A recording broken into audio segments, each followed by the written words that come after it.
the big puncher named Дэвид Туа. And he's big. I mean, 253. 253, bigger than he's ever been. I mean, he's almost as big as the island of Samoa. He is broad. Big guy. Tremendous left hook, terrific chin, just one blemish in 36 fights. Happened almost exactly 3 years ago. The close but unanimous decision to Ika Ibushi. What an excellent fight. Many feel it could have gone either way. He's shown early and late power, knocking out Ruiz in 19 seconds, Gary Bell in 79 seconds of the first, stopping David Izon in 12, Oleg Moskaev in 11, Hasim Rahman in 10. Bobby, we've indicated Tua's strengths in the ring. How about his weaknesses? What are Tua's particular faults that Sullivan could capitalize on? Well, Steve, he doesn't have any glaring faults or weaknesses. He can be outboxed, and sometimes he can be outworked, which is exactly how Ibushi beat him. But to do it for 10 or 12 rounds, you're going to need great stamina, good power, and a chin, because Tua comes to fight, he comes in shape, and he's a phenomenal puncher. His lack of height, a weakness from the outside, but on the inside, he turns it into an asset. And he's 250 pounds plus. Speed times mass equals destructive power. This guy gets inside, he can hurt you bad. His weaknesses are very, very few. All right, we're set for the numbers, Bobby, as we go to the tail of the tape. Tua is 5 years younger. Tua gives away 5 inches in height. A whopping 10.5-inch reach advantage for Sullivan. But don't let that fool you. Tua's arms are short, but they're powerful. Tua's heaviest weight ever, up 15 pounds from his last fight. Sullivan down 14 pounds from his last fight. We'll give you the fight time weights in a second. Here are the key rules. No standing 8, no 3 knockdown. Fighter cannot be saved by the bell any round.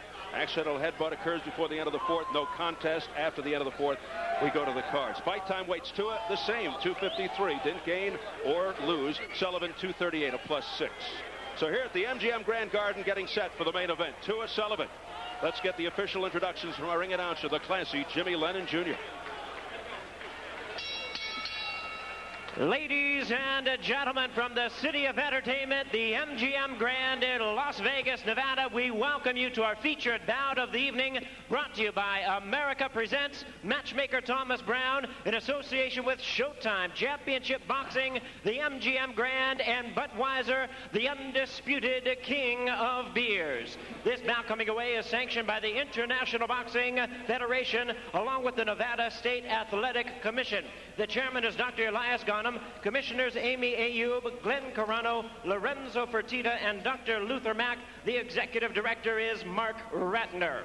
Introducing to you our 3 judges scoring the bout from ringside, all from Las Vegas, Nevada: Chuck Jumpa, Bill Graham, and Patricia Jarman Manning. And introducing to you the 3rd man in the ring, our referee in charge of the action, Joe Cortez. All right, fans, here we go with the main event of the evening.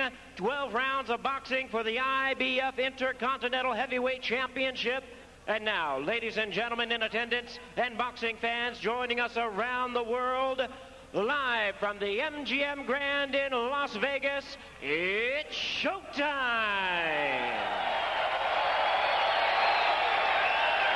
Introducing to you first, on my left, fighting out of the blue corner, is the challenger. Entering the ring wearing gold trunks with red trim, fighting out of Phoenix, Arizona, by way of Gulfport, Mississippi. He weighed in at 232 pounds. His record stands at 35 wins, 6 losses, 1 draw, 1 no decision, and 1 no contest, with 25 of his wins coming by way of knockout. Ladies and gentlemen, tonight's challenger, please welcome the former IBF Intercontinental Heavyweight Champion, Obed Sullivan.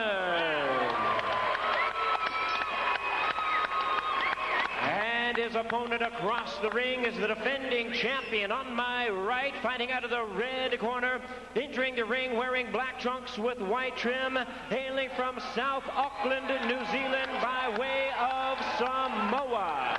His weight, 253 pounds. His record stands at 35 wins, 1 loss, with 30 big wins coming by way of knockout. Ladies and gentlemen, here is the explosive USBA heavyweight champion and the IBF Intercontinental Heavyweight Champion, currently ranked the IBF #1 heavyweight in the world, introducing the Tua Man, Дэвид Туа.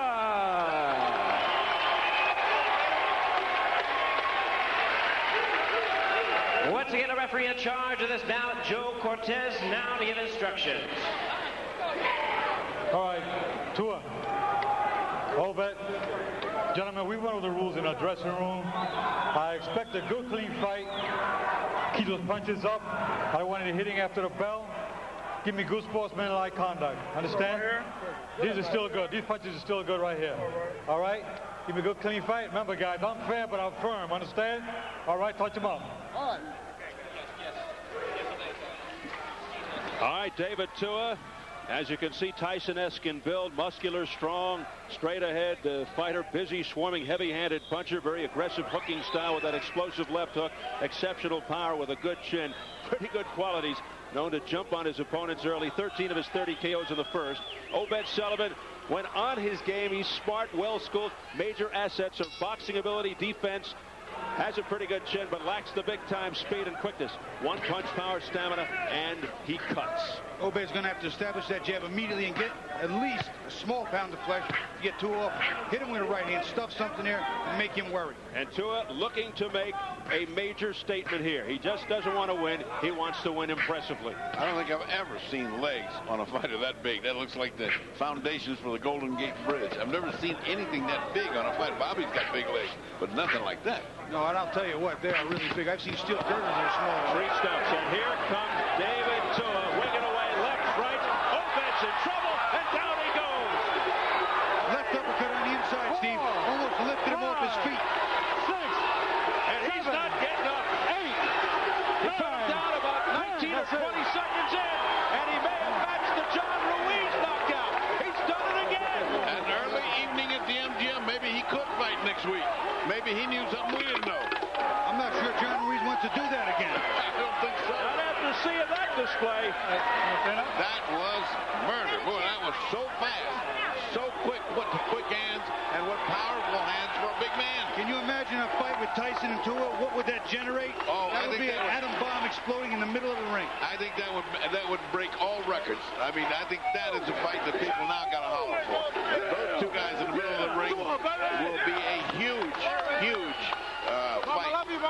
An unmerciful barrage by that man, David Tua, who just came out and did the job within seconds. I just got a new bottle of water to sip through this fight, and I didn't even get it open. My goodness.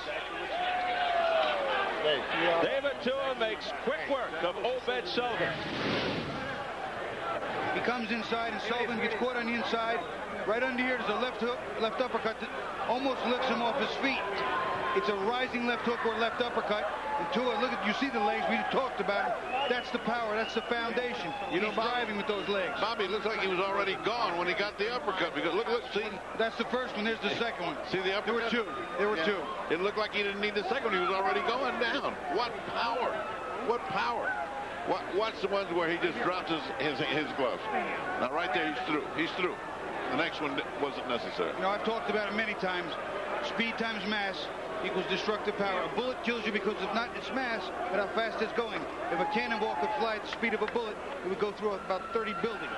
These fighters, Mike Tyson, David Tua, that generate that kind of speed. A guy like Ibeabuchi, big and strong, and generate that kind of speed, are brutal and powerful. Are you ready? Well, I tell you, Lennox Lewis and Holyfield and the bunch better take a warning.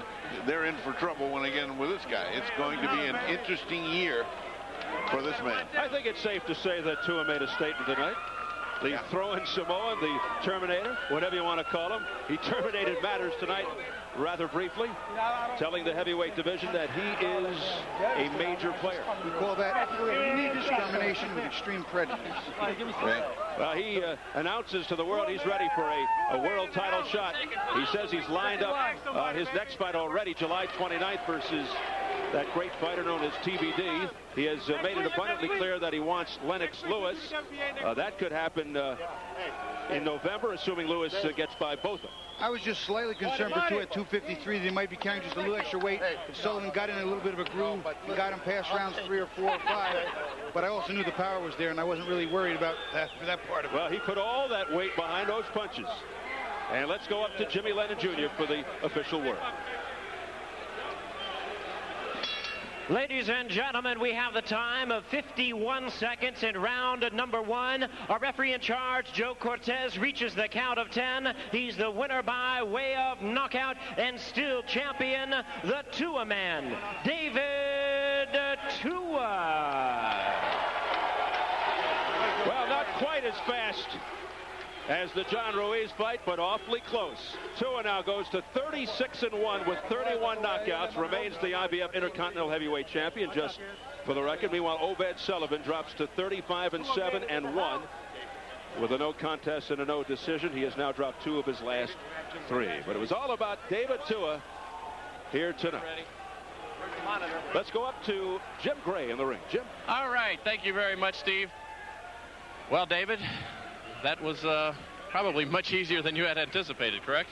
Well, first of all, Translate,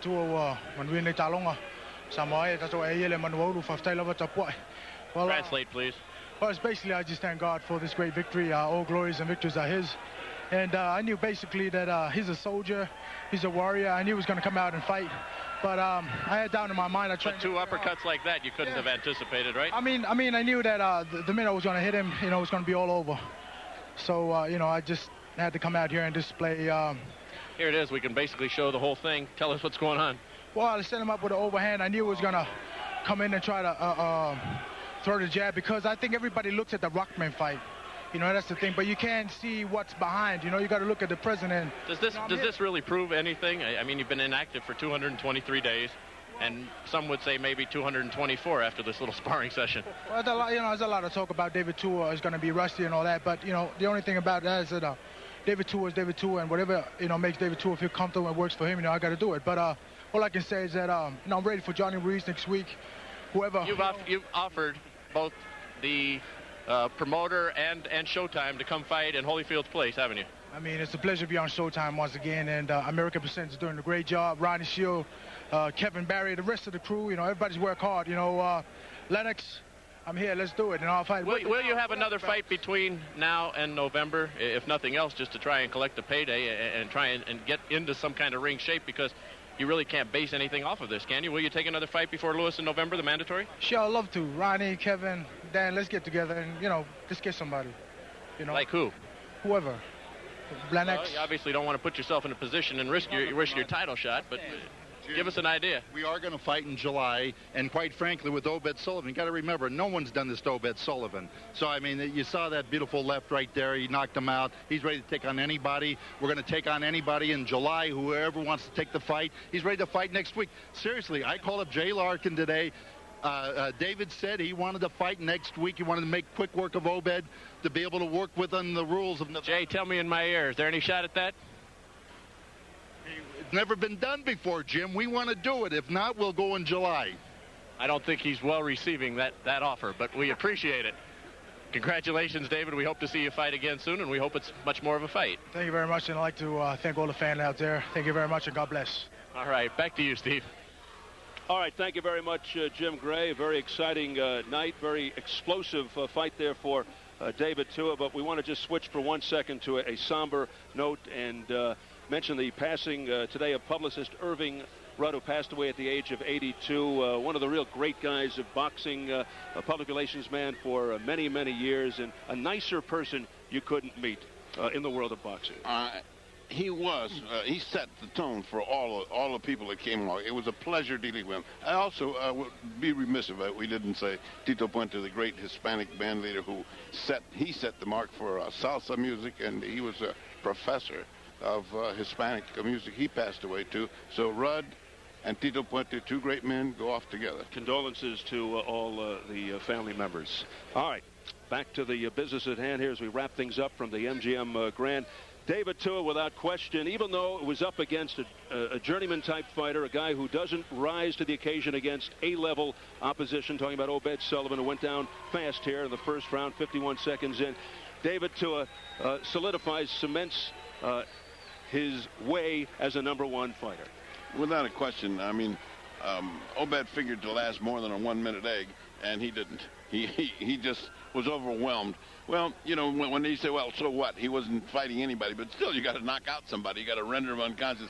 The blow that he got hit was so strong, and his his aggression is so harsh. It reminds me of when Tyson was on his best. When Tyson used to come in and just obliterate guys. That's what this guy reminds me of. That's why I can't wait to see he and Tyson. I hope nothing gets in between them, because when they're both on their top form, that fight should go through the roof rating-wise, and it should be the most exciting night in boxing. All right, we turn back to our other partner here, Bobby Ches. Well, he's made it very clear, as we've mentioned, talking about David Tuah, that he wants Lennox Lewis. You mentioned earlier, I think, that you thought he could handle Lewis. What about now? Well, I mean, what he just did, a picture's worth 1,000 words. That was worth a couple of million books. He came in and did something to a fighter who, albeit may be considered a journeyman now, but who stayed in there and given at least a fight to top talent, including some of the former world champions. So this wasn't a fight. This was not a sparring session. This was a slaughter. Unfortunately for Sullivan, he had nothing to stand up to what David Tuah possessed. While it did look very impressive, we have to remember it was against an Obed Sullivan. This was not Mike Tyson he was fighting here tonight. Do we have to put it in perspective? Well, put it in perspective. John Ruiz went less time. John Ruiz is the #1 contender fighting Holyfield for WBA, I believe. Well, a lot of people think that's a manufactured fight. It may be a manufactured fight, but David Tuah deserves a shot. He deserves one now. And if none of the world champions will face him, they have no honor and no integrity. All right. As we wind things down, let's take a look at tonight's results from the MGM Grand. Ghana's Ben Taki scored a major victory, beating former junior lightweight champion Roberto Garcia an inches closer to a world title shot with a thunderous come-from-behind left hook in round 10 to knock out the former champion. Garcia, who moved up to lightweight, couldn't rebound from his first defeat. And at our main event, #1 IBF contender David Tuah solidified his standing and continued his quest for a shot at the coveted heavyweight crown by disposing